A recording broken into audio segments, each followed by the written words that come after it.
September 15 ലിനോള മാതാവ്.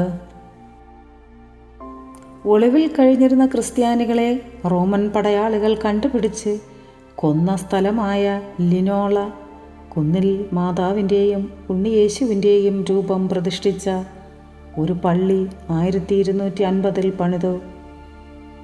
1602 September 15 രാത്രിയിൽ ഒരു കൊലപാതകം നടത്തുവാൻ തീരുമാനിച്ചിരുന്ന ഗബ്രിയേൽ മാറ്റിക്ക് മാതാവിൻ്റെ രൂപത്തിൽ നിന്നും ഒരു തീവ്ര പ്രകാശം കാണുകയും അതിൽ നിന്നും പള്ളി പണിയുവാൻ ആവശ്യപ്പെട്ടുകൊണ്ടുള്ള ഒരു ശബ്ദം കേൾക്കുകയും ചെയ്തു.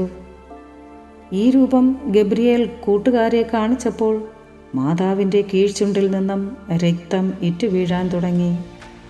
മെത്രാൻ അത്ഭുതം സ്ഥിരീകരിക്കുകയും 1607 മെയ് 7 ദേവാലയത്തിന് തറക്കല്ലിടുകയും ചെയ്തു.